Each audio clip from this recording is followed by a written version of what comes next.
Hello everyone, and welcome to my General Hospital official channel. I hope everyone is having a wonderful day. Before we begin, please hit the subscribe button and give this video a thumbs up.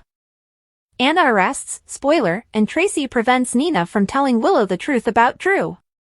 Today on General Hospital, Alexis requests a favor from Tracy, Jason threatens Cyrus, and Martin files a complaint against him.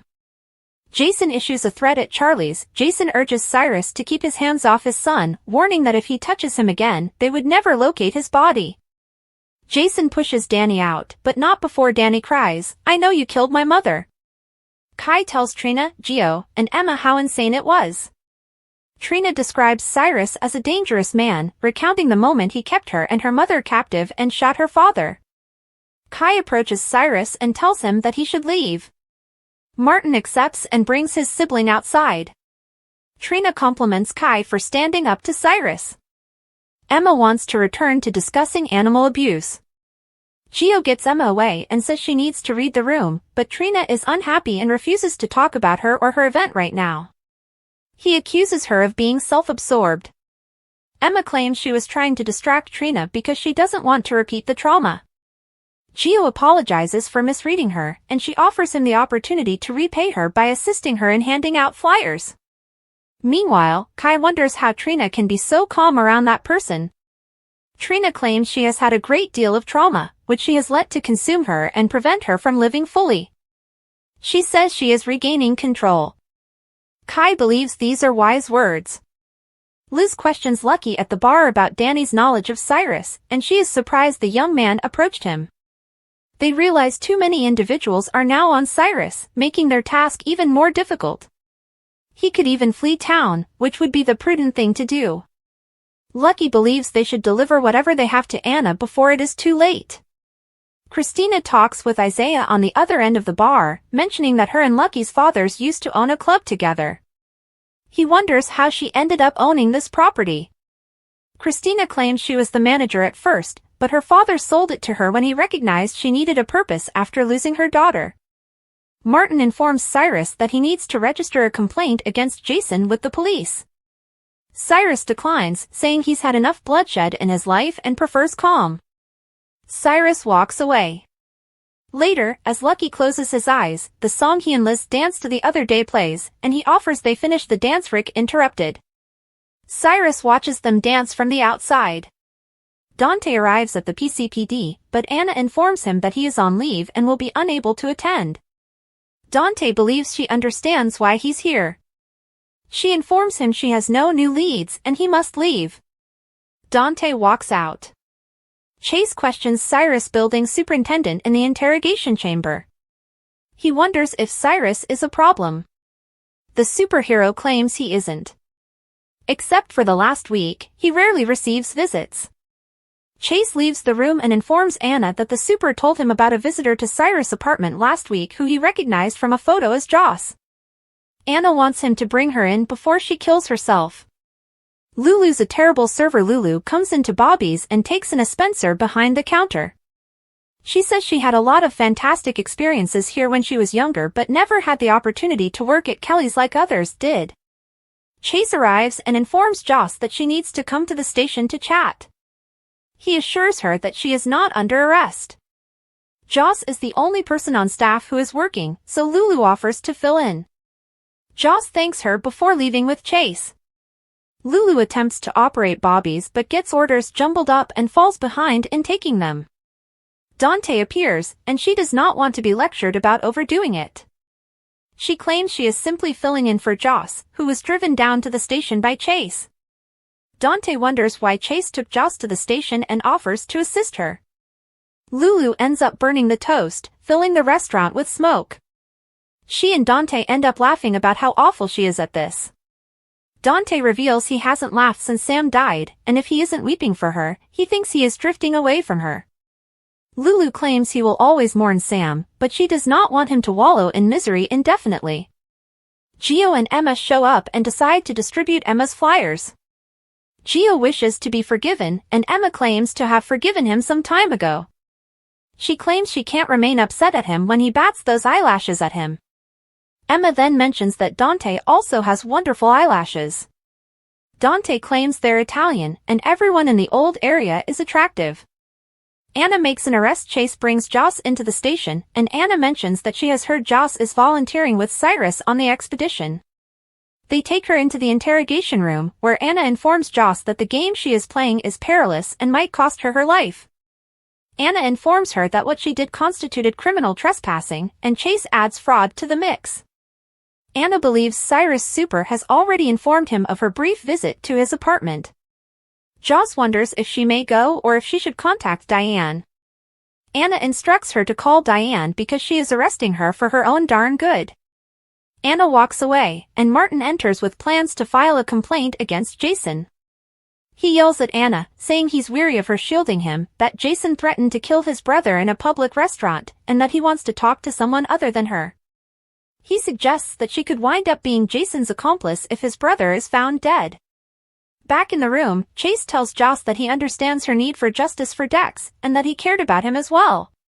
He informs her that Dex would not want her to put herself in risk, so she should let the PCPD do their job, and he pledges that if Cyrus is guilty, they will get him.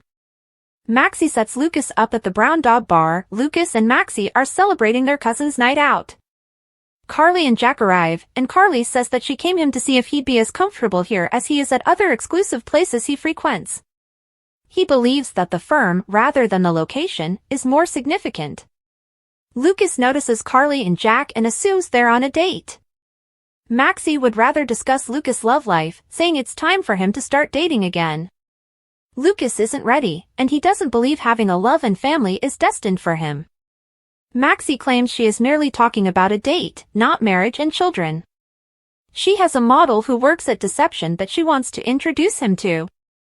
Across the bar, Jack believes Carly's brother is giving him the stink eye. Carly acknowledges that he, like many others, would prefer she not maintain his company. She feels she is fortunate to be able to make her own judgments. She says she enjoys seeing this part of him that he does not reveal with others. Carly assumes he has been warned about her, which he confirms he has by several co-workers. However, if there is something or someone he desires, there is little that can stop him. Suddenly, Lucas interrupts and requests to speak with Carly. Maxie talks with Jack at the bar. He believes she will punish him for taking her father's job. She claims she's not going to deal with it right now. She instructs him to stay away from Carly. She claims Carly has been hurt a lot recently, and they both know his profession prevents him from getting connected with anyone because he will be relocated at some point. Meanwhile, Lucas warns Carly against being connected with someone like Jack, who lies for a living. Carly claims they are merely flirting, and Lucas reminds her she may lie to him but not to herself. Carly believes that if life has taught her anything, it is to enjoy the good times and worry about the bad when they happen. Maxie and Lucas return to their table, and he tells her he's ready for the date. Across the bar, Jack asks Carly if he passed her test, and she confirms. Tracy interrupts a pivotal moment at the Port Charles Grill. Nina is about to tell Willow the truth about her and Drew when Tracy walks in and interrupts them. She claims to have heard that Willow has moved in with her mother, which is an ideal location for adultery. Tracy insists Willow take off her mother's engagement ring. Alexis enters and informs Tracy that their table is ready and that they should leave before the restaurant takes it away. Alexis drags Tracy away, and Tracy refuses to have dinner with her. Alexis brings them a table and tells them they need to get some things right. Alexis advises Tracy that she needs to back off Drew and Willow. She says that if Drew relocates, Scout will with him, and she wants to keep her family together. Tracy claims she can't keep her feelings hidden, but Alexis insists she will remain silent because Tracy owes her money, which she is collecting. According to Alexis, Tracy is not in prison for framing her for drunk driving because she did not pursue the case.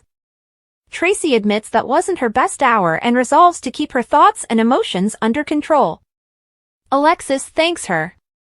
Tracy warns out that Drew and Willow have alienated themselves from many in town who will not remain silent, which will not go well for them. Willow returns to their table and tells Nina that the silver lining in all of this is that they've become closer, and for the first time in her life, she feels like she has a mother. She could not have made it through this without her mother.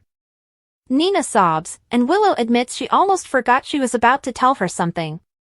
Nina claims it's nothing. Willow believes Nina was about to say she is finally seeing Drew in the same way she does. Nina says that's it. Willow appreciates her efforts with Drew and her willingness to welcome her and her children into her house. Nina claims that she is her family. Willow notices that so are the Corinthos and Quartermaines, who now despise her. Willow recognizes the importance of trusting those who have supported her, so she gives Nina permission to urge Martin to look for information on Michael. Jason and Sasha loop Danny in. Jason brings Danny home and informs him that Cyrus is dangerous and that his actions were risky. He must manage his emotions. Danny praises his father for arriving up and wonders how he knew where he was. Jason tells him that Rocco informed him. Danny still wants to know why Cyrus would want to hurt his mother. Sasha appears and is relieved to see Danny home safely. Jason advises that Sasha talk to Danny. They go outside, and Jason says they need to speak with him about Sasha's baby. Danny hopes his father isn't the father. They convince him that Jason is not the father, but they are leading everyone to believe he is. Sasha claims his father is assisting her, and Jason says he is only doing so on the condition that they keep it a secret. Danny asks, who is the dad? Sasha can't tell him, but she says the father knows and has granted her permission to raise this child on her own. Danny compliments Sasha on her efforts and decides to go see Rocco to thank him for assisting his father in finding him. He departs, and Jason declares that he must follow suit. Sasha advises Jason not to go see Cyrus if he is on his way there. She describes it as the worst thing Dad could do for his son.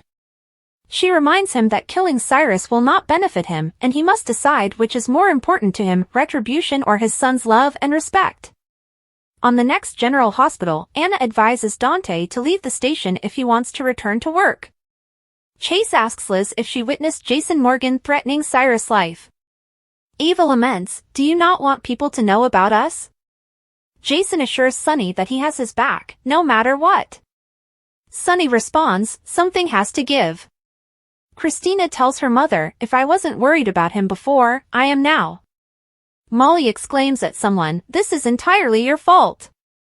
General Hospital spoilers Thursday, February 13th, Jason's vow, Liz in danger, Ava insecure, Christina's fear on the next episode, vows, demands, and explosions. The General Hospital spoilers for Thursday, February 13th, 2025 are here. Fans can expect Harrison Chase to make a confession on tomorrow's program. Meanwhile, Sasha Gilmore Corbin is taken for a loop. Dante Falconeri will be warned in tomorrow's episode.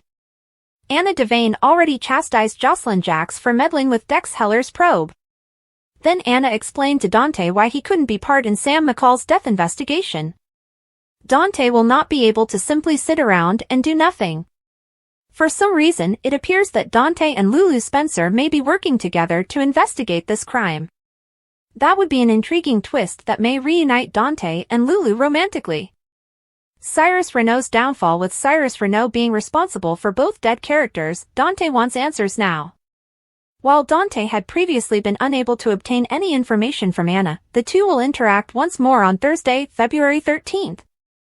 In a preview clip, Anna tells Dante that if he wants to return to his work, he needs to leave her office right now.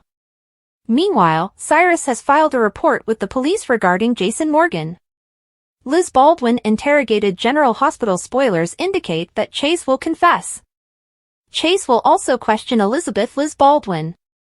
Chase's questioning will be directly related to Jason threatening Cyrus at Charlie's. While Cyrus is whining about Jason, the groundwork has been prepared for a murder mystery. There would be other possibilities, and Jason's public and loud threat to Cyrus appears to be a foreboding rather than a warning. Speaking about Liz, she gives Rick Lansing some reassurance. Ava Jerome is also teased for grilling Rick about their covert relationship. Christina Corinthos Davis intuition, Jason and Sunny Corinthos are likely to catch up tomorrow. Christina Corinthos Davis opens up to Alexis Davis. Christina comments that if she wasn't concerned before, she certainly is now. Even though Sunny has a plan, may something unexpected happen to his health? Molly Lansing Davies cries and blames. Also, Cody Bell apologizes as Sasha Gilmore Corbin reels once more. GH spoilers, Nina and Carly's scheme splits Drillo and returns Drew to jail? According to General Hospital previews, Nina Reeves summoned Carly Spencer to her office in the hopes that the two women could work together to end Drew Quartermaine and Willow Corinthos' relationship for the sake of their grandchildren. During the February 7th episode, Nina told Carly about Drew's plans to buy a new house and the potential of inviting Willow, Wiley Corinthos, and Amelia Corinthos to move in with him. Nina has an idea for how she wants to nail Drew, but what exactly? Could Nina plant evidence in Drew's new home? During their conversation, Nina indicated that she had access to Drew's new house. Maxie Jones was the one who informed Nina about Drew's house-buying ambitions and was going to assist him in finding a decorator. Could this be a signal about what Nina had planned? She may pay off the designer and possibly install a listening device in the house. Will Carly and Nina hope Drew says something damning, or will they do something to nail his slimeball actions and prove to Willow that he's no good? Nina may urge the designer to stage an affair and gather evidence for Willow, and given Reeves' wealth, she would gladly pay up. Drew's prison plans. However, Drew has recently started hanging out with some dodgy characters. Drew might get entangled in some dubious dealings, from talks with mob queen Selena Wu to a public meal with criminal Jen Sidwell, and potentially expose Willow and her children to serious danger. Could a planted device provide evidence against Drew's criminal activities? Could he be sent back to prison? This would probably set Willow off Drew for good, especially if proof materialized. Nina, what kind of strategy do you have for Drew? Join the conversation below. General Hospital spoilers, was Sasha's baby kidnapped? According to General Hospital spoilers, Cody's actions lately are unpredictable. General Hospital spoilers, was Sasha's baby kidnapped? In fact, he is acting so bizarrely that some speculate he may do the unthinkable. He appears to be envious and possessive of Sasha, interfering with her pregnancy and causing problems for Jason Morgan. If that wasn't enough, there's widespread concern that the insane Cody may even abduct Sasha's baby at the hospital after she gives birth. At this stage, it's impossible to predict what he'll do or think. Someone must stop him before it's too late. It goes without saying that the internet has a lot to say about this subject. Some fans have even commented on it, claiming, Cody acts like he's mentally challenged. Maybe he should get with Christina, who is also unable to control herself. But she isn't a loser like him. He's making a big deal out of nothing. He's going to do something extremely risky. General Hospital spoilers, what happens next for Cody? Another viewer commented, Cody, I'm not sure, but it's your issue with Jason. You don't want to confront him. It makes him so unlikable because he caused the entire mess for Sasha and Jason. They can deny, but why should they? It's like, dude, shut up. There was also the following comment, what are they doing to this dude? Could we perhaps get Cody a romantic interest or a different story? I ask again, where is Mac? Cody requires a break. Molly and TJ, a love torn apart, a secret that changes everything. Port Charles had seen many terrible tragedies, but none could match the tragedy that had unfolded between Molly Lansing Davis and TJ Ashford. Once a picture-perfect pair, their love had weathered trials that would have broken most people. But this? This was something neither of them expected. The struggle to start a family had already put an enormous strain on their relationship.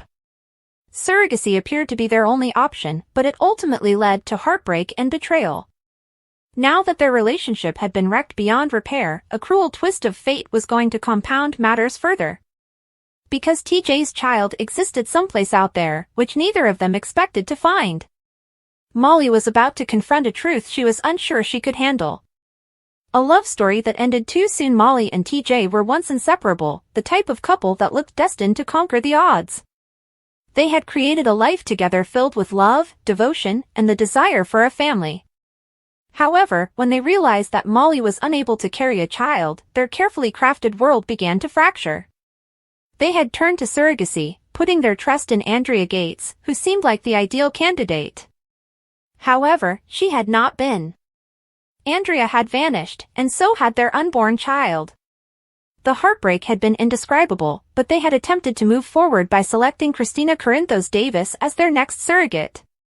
That too had resulted in heartbreak. Loss following loss, betrayal after betrayal.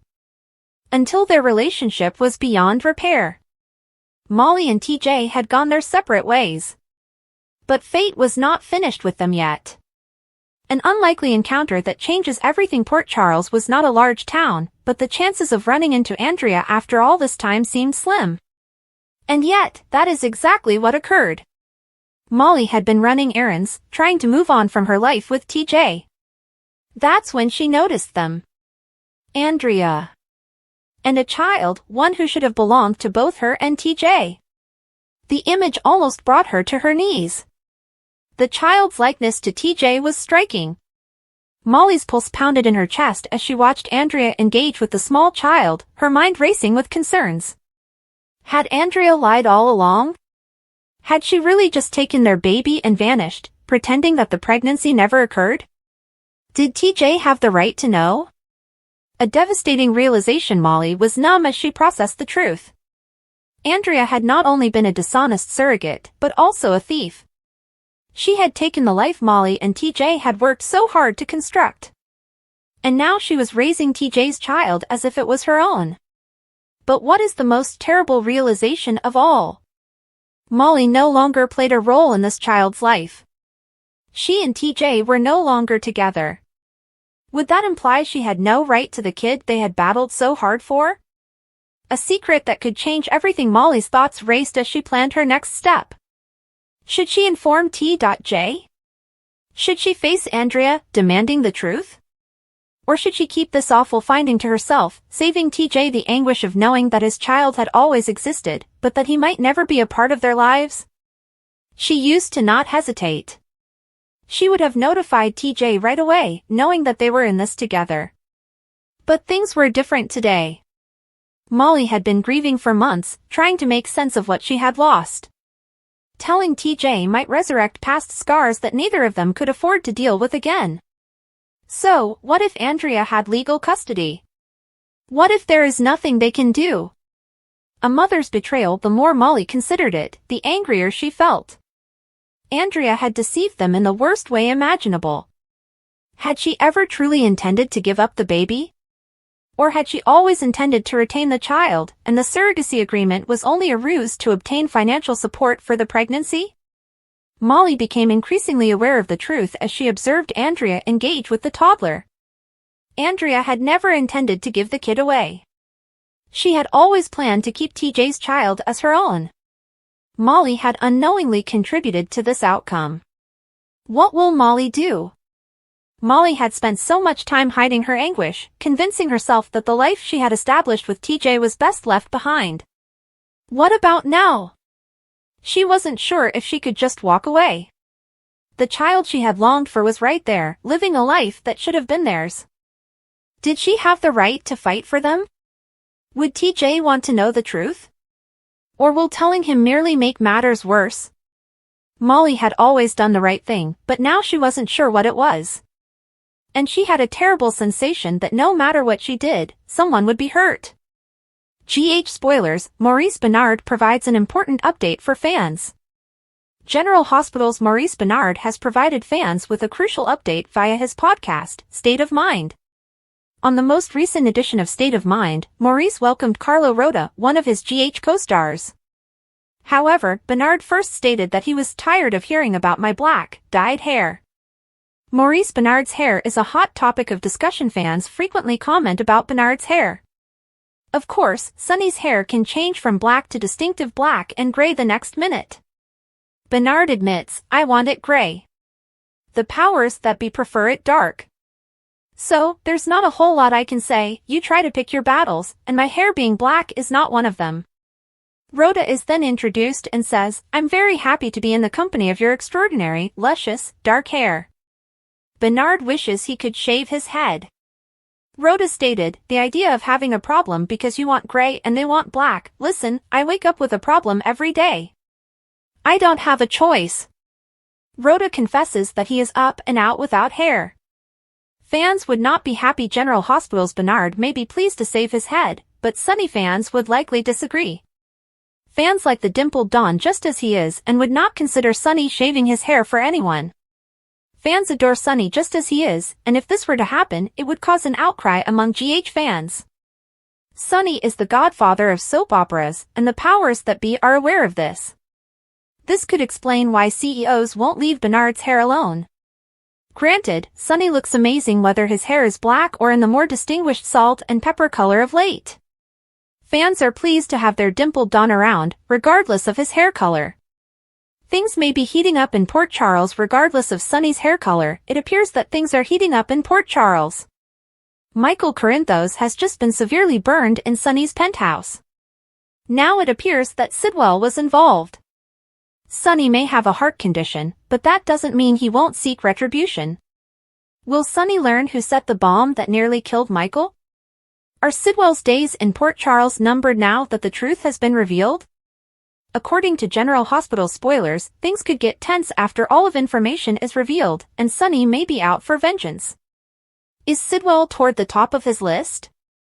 GH spoilers for Thursday, February 13th, job security, uncomfortable questions, and secret romances. General Hospital spoilers and updates for Thursday, February 13th include job security, awkward inquiries, and secret relationships. Dante Falconeri should be concerned about his job security, Elizabeth Baldwin is subjected to awkward questioning, and Ava Jerome appears to be unwilling to keep her romance private.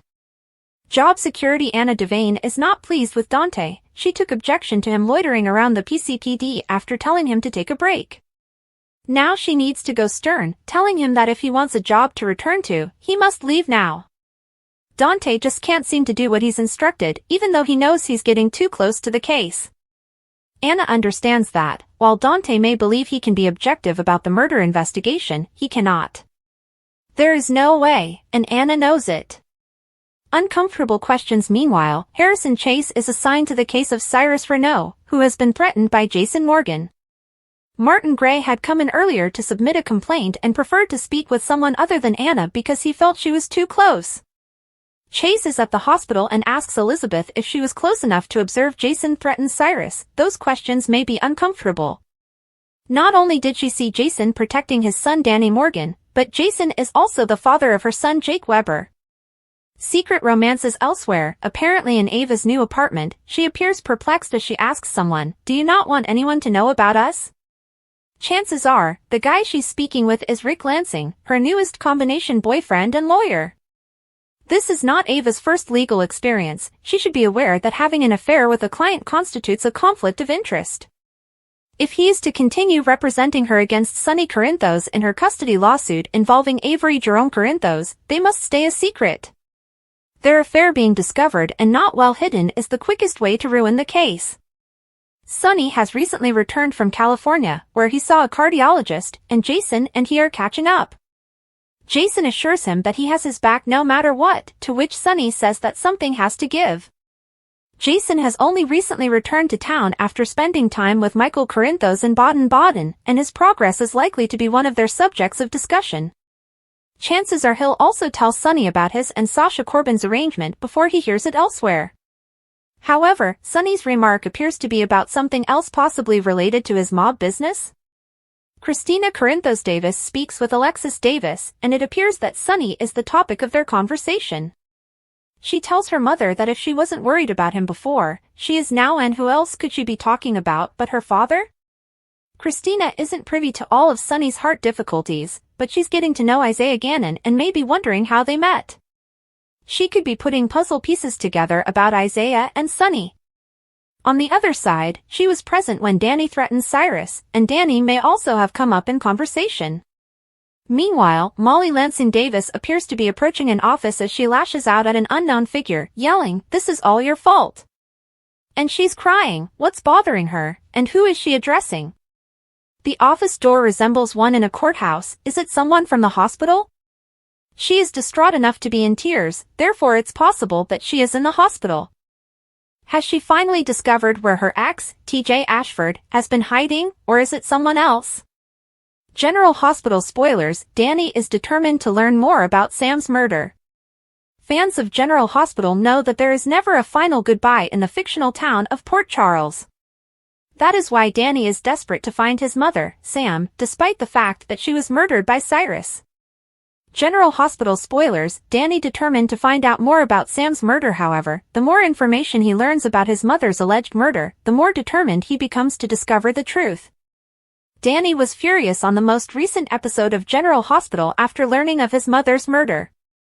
However, Rocco was there to assist him in achieving the closure he needed. But that may not be easy. Sam may still be out there, even if she is not in Port Charles. And if he can't discover his mother's body, he'll find Cyrus and hold him accountable for his actions. Danny may be young, but Jason Morgan is his father after all. Some General Hospital fans even said, "Go Danny! You are not the only one who is outraged by the murder of your beloved mother. Her death was the worst thing that had happened on GH in a long time. Kelly is sorely missed." Another fan wrote, "I have to admit I did a little fast forwarding, but did I miss where Jason was told that Cyrus killed Sam because he didn't flinch when Rocco said it? Did the writers really overlook such a big reveal? Are they attempting to diminish Jasmine again?" General Hospital spoilers, what happens next in Port Charles? Then there was this comment, "I bet he can go to Charlie's and confront Cyrus. He is unquestionably the son of Jason and Sam. I can't wait to watch how this all plays out." Thanks for watching. If you like this video, so please don't forget to subscribe my channel and don't miss any update.